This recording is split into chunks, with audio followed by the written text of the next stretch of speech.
Good morning, students. I am Yasmir Kashyap. Today we will discuss Chapter 8, History of Class 8. Chapter name is Civilizing the Native, Educating the Nation. Civilizing the Native, Educating the Nation.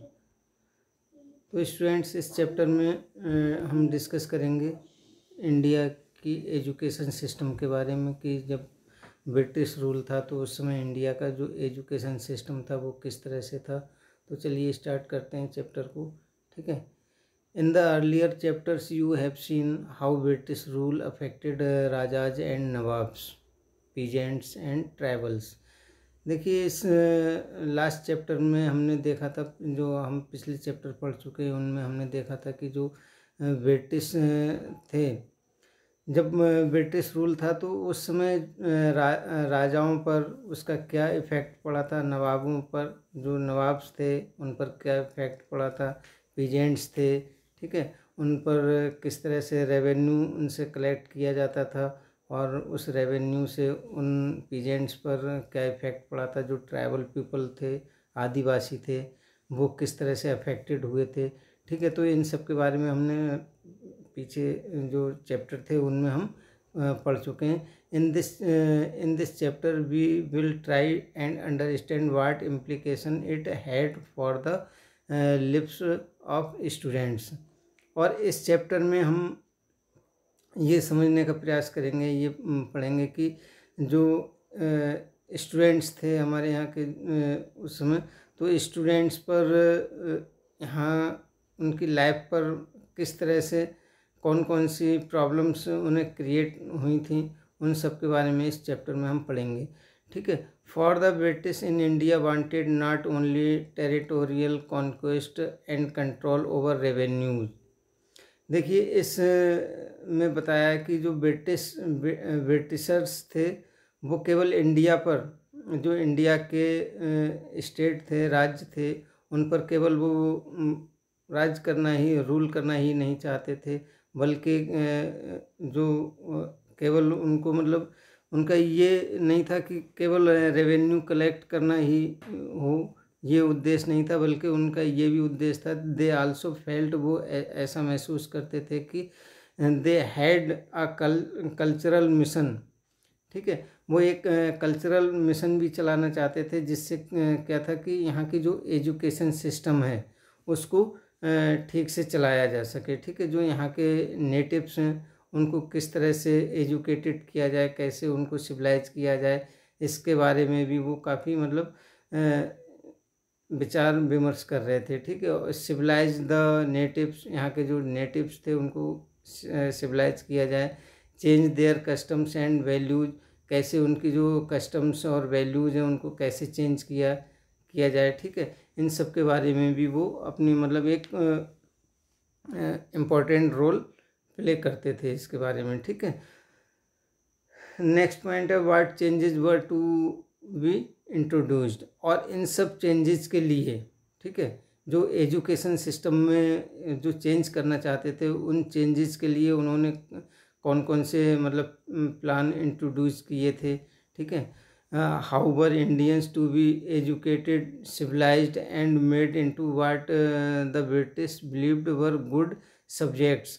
और वो कैसे Indians के लिए educated करना चाहते थे, कैसे civilised करना चाहते थे, and made into what the British believed were good. और वो ये भी, मतलब सोचते थे, जो ब्रिटिशर्स थे वो ये भी सोचते थे कि किस तरह से जो यहाँ के नेटिव्स हैं उनको कैसे गुड सब्जेक्ट्स, यानी कि मतलब उनको कैसे अच्छा बनाया जाए। ठीक है। कैसे उनको एजुकेटेड किया जाए। The British could find no simple answers to these questions. लेकिन क्या था कि जो ब्रिटिशर्स थे उनको इन सभी क्वेश्चंस के सिंपल आंसर उनको फाइंड नहीं हो पा रहे थे, वो इनके आंसर्स नहीं फाइंड कर पा रहे थे। क्यों? They continue to be debated for many decades. और इन सभी आंसर्स को फाइंड करने के लिए उन्होंने बहुत सारे डिबेट्स किए थे और मैनी डिकेड्स, कई दशक तक उन्होंने इसके बारे में काफ़ी डिबेट्स किए थे, ठीक है, काफ़ी डिस्कशन किया था। Now come to next point. Next point है हमारा how the British saw education, और इन्हीं सभी क्वेश्चंस को फाइंड करने के लिए उन्होंने how the British saw education means जो एजुकेशन सिस्टम था उसको ब्रिटिश किस तरह से देखते थे, मतलब किस तरह से उसको फॉलो करना चाहते थे। तो इसमें हम यही डिस्कस करेंगे। Let us look at what the British thought and did and how some of the ideas of education that we now take for granted evolved in the last 200 years। देखिए let us look, जैसा कि हम देखेंगे कि what the British, जो British थे हैं वो मतलब इसके बारे में, एजुकेशन के बारे में क्या सोचते थे और इसको कैसे करना चाहते थे। And how some of ideas, और इसको मतलब ठीक से चलाने के लिए किस तरह से कौन कौन से उनके आइडियाज़ थे ऑफ एजुकेशन के बारे में, ठीक है, that we now take for granted evolved in the last 200 years. और लास्ट 200 ईयर्स मीन्स जब उनका रूलिंग यहाँ पर रूलिंग कर रहे थे, जब वो रूल कर रहे थे, शासन कर रहे थे यहाँ इंडिया पर, तब 200 ईयर्स में उन्होंने कौन कौन से एजुकेशन के बारे में प्लान किए थे, ठीक है।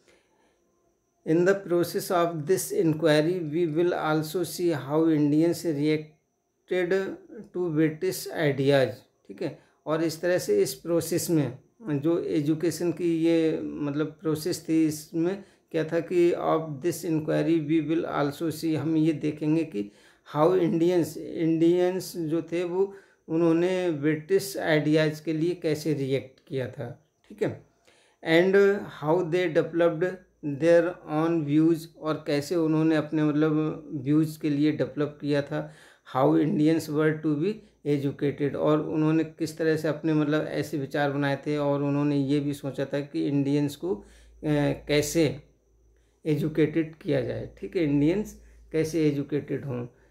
तो इसी क्वेश्चंस के बारे में इसमें मतलब कुछ व्यूज़ दिए हुए हैं। द ट्रेडिशन ऑफ ओरिएंटलिज्म, ठीक है, the tradition of orientalism.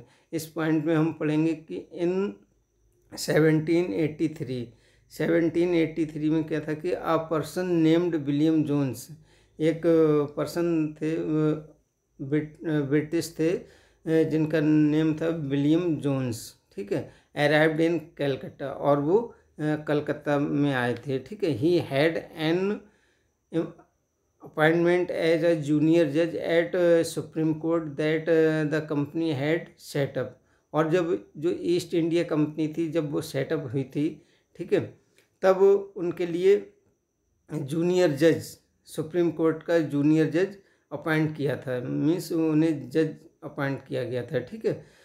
In addition to being an expert in law, ठीक है, और इसमें बताया कि वो लॉ में बहुत ज़्यादा एक्सपर्ट थे, मतलब कोई भी रूल्स वगैरह होते थे उसको काफ़ी अच्छे से वो मतलब करते थे, ठीक है, तो उसमें काफ़ी एक्सपर्ट थे। जॉन्स वाज अ लिंग्विस्ट, ठीक है, और जो जॉन्स थे वो एक लिंग्विस्ट भी थे। लिंग्विस्ट कहते हैं, लिंग्विस्ट मीन्स होता है जैसे एक से अधिक लैंग्वेजेस को जानने वाला, जो मतलब कई लैंग्वेजेस को जानता हो, कई भाषाओं का ज्ञान रखता हो, वो लिंग्विस्ट कहलाता है, ठीक है। तो ऐसे ही विलियम जोन्स भी थे, वो कई भाषाओं को जानते थे, कई भाषाओं को पढ़ सकते थे, ठीक है। He had study Greek and Latin at Oxford, उन्होंने ग्रीक और लैटिन ऑक्सफोर्ड यूनिवर्सिटी में उन्होंने स्टडी की थी, ग्रीक और लैटिन लैंग्वेज थी वो ऑक्सफोर्ड में सीखे थे। न्यू फ्रेंच एंड इंग्लिश, और इसी तरह से फ्रेंच और English. Had pickup Arabic from a friend, और उन्होंने जो अरेबिक लैंग्वेज थी वो अपने एक फ्रेंड से पिकअप की थी, सीखी थी, ठीक है। And had also learn Persian, और वो पर्शियन भी सीखे हुए थे, यानी कि पर्शियन लैंग्वेज को भी वो जानते थे, ठीक है। At Calcutta he began spending many hours a day with pandits who taught him the subtleties of Sanskrit language. ठीक है, इसमें बताया कि जब वो कलकत्ता में थे, ही बिगेन स्पेंडिंग मैनी आवर्स, तब वो बहुत अपने कई घंटे, एक दिन के कई घंटे एक पंडित के साथ व्यतीत करते थे। हु टॉट, जो उनको सिखाता था, ठीक है, संस्कृत लैंग्वेज सिखाता था, ठीक है, और संस्कृत की जो ग्रामर थी उसको सिखाता था, उसके बारे में बताता था। तो उन पंडित से उन्होंने संस्कृत सीखी थी और ग्रामर सीखी थी, ठीक है, एंड पोएट्री, और पोएट्री भी उन्होंने उनसे सीखी थी, ठीक। Soon he was studying ancient Indian text on law, और बहुत जल्दी ही उन्होंने कई सब्जेक्ट का अध्ययन कर लिया था। जो एंशियंट इंडियन टेक्स्ट थे उनका अध्ययन कर लिया था ऑन लॉ पर, ठीक है। फिलॉसफी भी सीख ली थी उन्होंने, रिलीजन के बारे में, ठीक है, पॉलिटिक्स के बारे में, morality, arithmetic, medicine and other sciences, और दूसरी साइंसेस के बारे में भी उन्हें काफ़ी नॉलेज थी, ठीक है। Jones discovered that his interest were shared by many British officials living in Calcutta at the time. देखिए, कलकत्ता में जब उस समय बहुत सारे ब्रिटिश ऑफिशियल्स रहते थे, जो ब्रिटिश अधिकारी थे वो रहते थे, तो वो भी मतलब इस बात को, जोन्स ने इस बात का पता लगाया था कि वो भी इसमें काफ़ी इंटरेस्ट रखते हैं, मीन्स वो भी मतलब भाषाओं को काफ़ी अच्छे से सीखते हैं, और जो मतलब इंडियन टेक्स्ट है उसके बारे में काफ़ी अध्ययन करते हैं, ठीक है। Englishman like Henry Thomas Colebrooke and Nathaniel Halhed were also busy discovering the ancient Indian heritage, ठीक है। और इसमें कुछ ब्रिटिशर्स के नेम आते हैं, जैसे कि थॉमस कॉलब्रूक थे, ठीक है, नेथन नील हेल्ड थे, जिन्होंने जो बहुत बिजी थे discovering the ancient Indian heritage, जो एंशियंट इंडियन हेरिटेज थी जो मतलब यहाँ की, तो उसमें उसको मतलब जानने के लिए, उसको डिस्कवर करने में वो काफ़ी बिजी थे, काफ़ी तेज़ी से वो लगे हुए थे कि किस तरह से मतलब हम इंडियन के जो एंशियंट टेक्स्ट हैं उनके बारे में हमें पूरी जानकारी हो जाए, ठीक है। मास्टरिंग इंडियंस लैंग्वेजेस, और वो जो भी इंडियन लैंग्वेजेस थी उनमें मास्टरिंग करना चाहते थे, and translating Sanskrit and Persian works into English, और जो भी संस्कृत के जो भी टेक्स्ट थे, ठीक है, एंड पर्शियन लैंग्वेज में जो भी टेक्स्ट थे, उन सभी टेक्स्ट को, उन सभी वर्क्स को वो इंग्लिश में ट्रांसलेट करते थे, ठीक है, और ट्रांसलेट करके वो उनका स्टडी करते थे, उनका अध्ययन करते थे। टुगेदर विद देम, और उनके साथ John set up the Asiatic Society of Bengal, John ने एशियाटिक सोसाइटी की स्थापना की थी, उसको सेटअप किया था बंगाल में, ठीक है, बंगाल की एशियाटिक सोसाइटी को सेटअप किया था, and started a journal called Asiatic researches, और जो एशियाटिक रिसर्चेज की एक पत्रिका थी वो भी उन्होंने वहाँ से स्टार्ट की थी, ठीक है। Now come to next point. Next point है हमारा John and Colebrooke came represent a particular attitude towards India, ठीक है। जो जॉन और कॉलब्रूक थे वो जो इंडिया थी उसके बारे में काफ़ी एटीट्यूड रखते थे, ठीक है, उस की तरफ काफ़ी एटीट्यूड रखते थे, उसका रिस्पेक्ट करते थे। दे shared a deep respect for ancient culture, और जो यहाँ का एंशियंट कल्चर था उसका वो काफ़ी रिस्पेक्ट करते थे। Both of India and the West, India का एंड वेस्ट का, ठीक है। Indian civilisations they felt had attained its glory in ancient past. और देखिए इसमें बताया कि जो इंडियन सिविलाइजेशंस थे, ठीक है, उन्होंने ऐसा महसूस किया था कि ये इस जो इंडियन सिविलाइजेशन है, ठीक है, ये काफ़ी अपना मतलब यस ग्लोरी पा चुकी है काफ़ी समय पहले से, ठीक है। एंशियंट पास्ट से मीन्स काफ़ी समय पहले ही ये अपने मतलब हेरिटेज को प्राप्त कर चुकी है। यहाँ की जो ग्लोरी है ये अपनी ग्लोरी के लिए, अपने यश के लिए काफ़ी प्राप्त कर चुकी है, ठीक है। बट हैड सब्सिक्वेंटली डेक्लाइन, लेकिन क्या है कि ये मतलब धीरे धीरे एक तरह से डेक्लाइन हो चुकी है, मतलब ये ख़त्म हो चुकी है, ठीक है। In order to understand India it was necessary to discover the sacred and legal text that were produced in the ancient period। और इसमें बताया कि in order to understand India, ठीक है, और इंडिया का जो भी टेक्स्ट है, ठीक है, जो सेक्रेड कहते हैं, जो पवित्र मतलब टेक्स्ट होता है, जो पवित्र ग्रंथ होते हैं, ठीक है, उनके बारे में वो काफ़ी कुछ जानना उनके लिए बहुत आवश्यक हो गया था। कि मतलब जैसे इंडिया जो थी पहले काफ़ी मतलब इस मामले में रिच थी, ठीक है, लेकिन धीरे धीरे उसकी जो ग्लोरी थी वो धीरे धीरे क्या हुआ था कि डेक्लाइन हो चुकी थी वो, ठीक है। तो इस तरह से उन्होंने ये सोचा था कि इसको इसके जो भी टेक्स्ट हैं उनको मतलब डिस्कवर करना काफ़ी नेसेसरी हो गया है, काफ़ी आवश्यक हो गया है, ठीक है, एंशियंट पीरियड में। फॉर ओनली दोज टेक्स्ट, केवल उन टेक्स्ट के लिए ही could reveal to real ideas and laws of the Hindus and Muslims.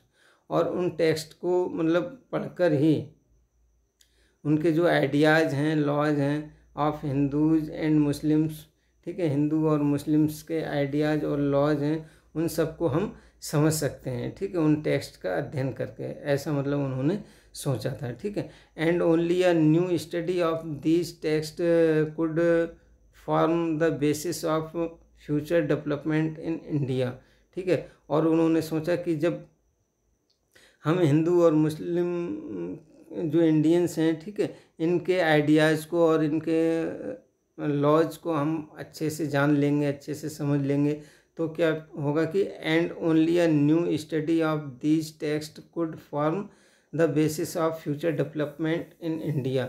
तब हम क्या करेंगे कि फ्यूचर में जो इंडिया का डेवलपमेंट होगा वो एक तरह से अच्छा हो जाएगा, ठीक है, अच्छे से हम उसका डेवलपमेंट कर सकते हैं। क्लियर।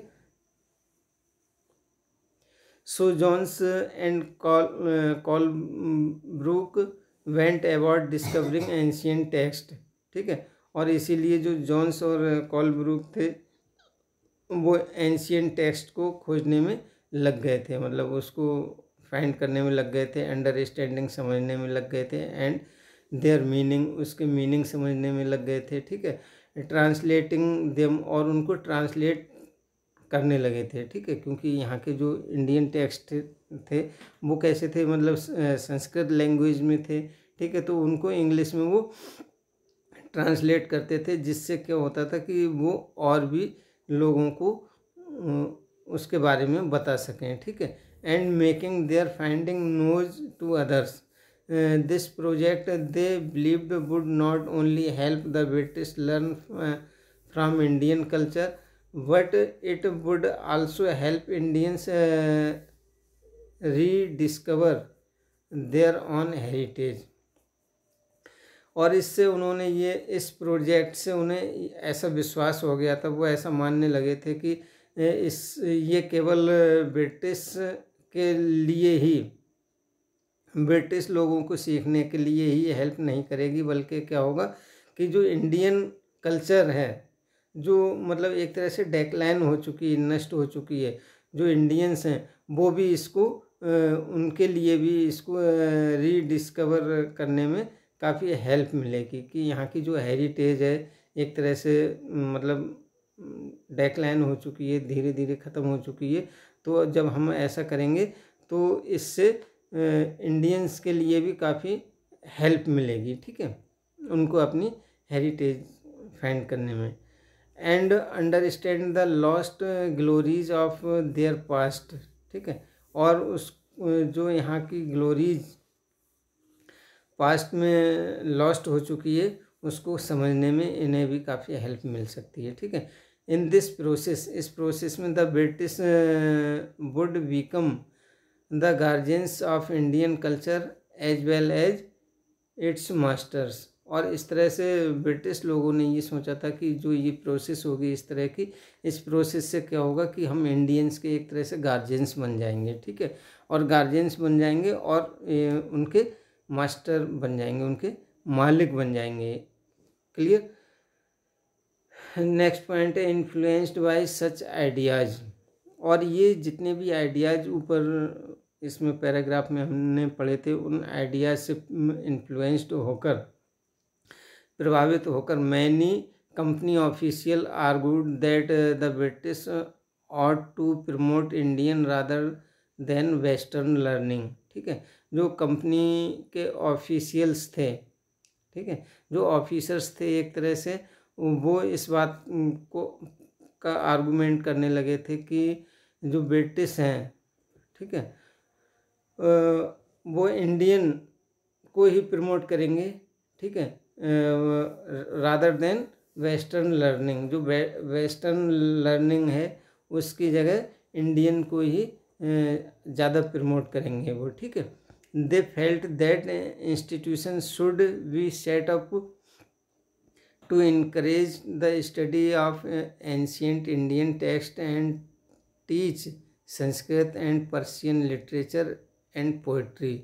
और इस तरह से उन्होंने ऐसा महसूस करने लगे थे वो, दे फेल्ट दैट इंस्टीट्यूशंस, जो भी इंस्टीट्यूशंस हैं, शुड बी सेटअप, वो मतलब सेटअप होने चाहिए, ठीक है, इनकरेज द स्टडी को इनकरेज करने के लिए ऑफ एंशियंट इंडियन टेक्स्ट, जो भी एंशियंट इंडियन टेक्स्ट हैं उनका अध्ययन करने के लिए, एंड टीच संस्कृत, और संस्कृत पढ़ाने के लिए, and Persian literature and poetry.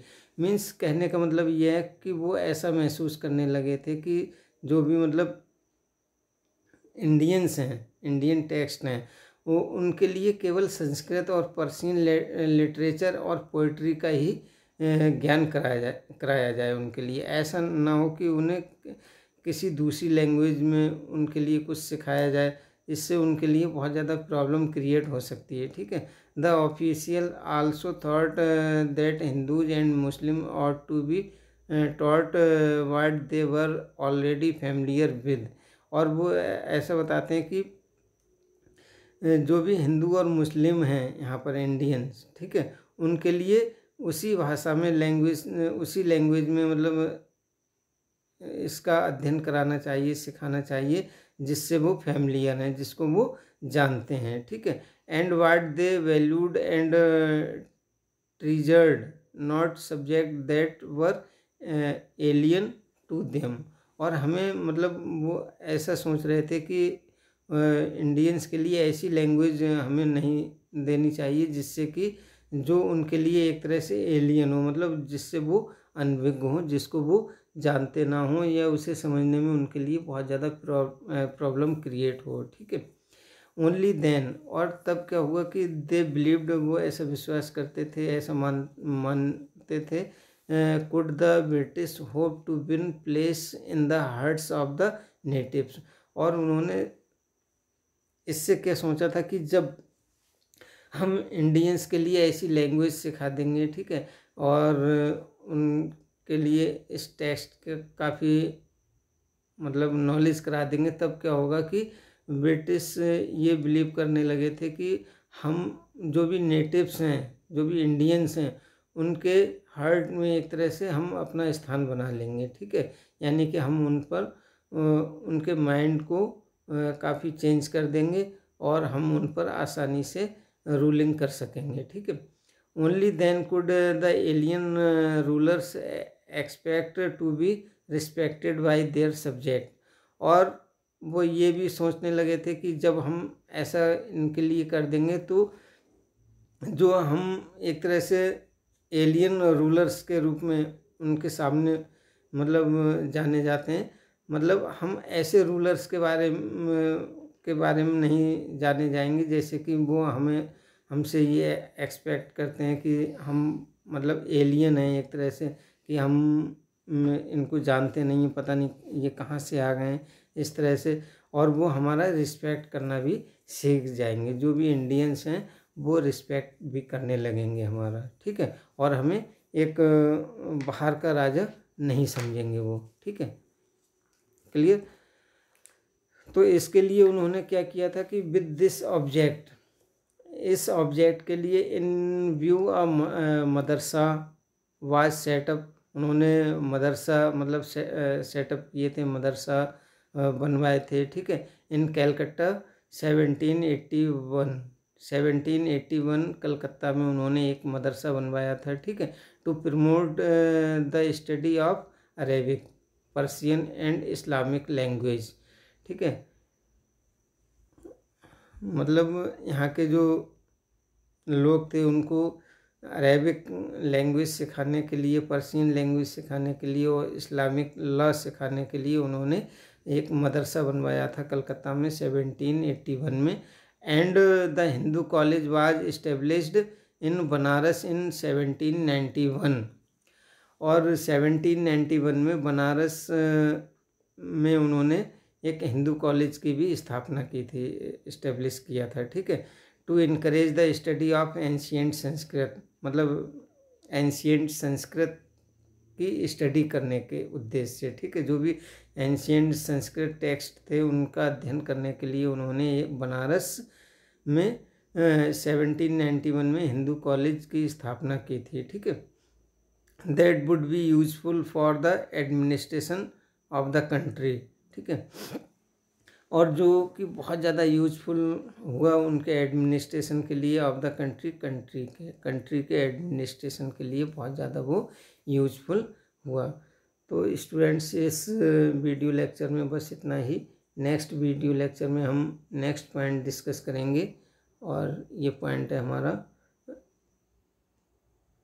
Grave errors of the east, grave errors of the east. तो इस वीडियो लेक्चर में बस इतना ही, क्योंकि वीडियो भी काफ़ी लेंदी हो जाती है इससे, ठीक है। तो thank you students, thank you very much.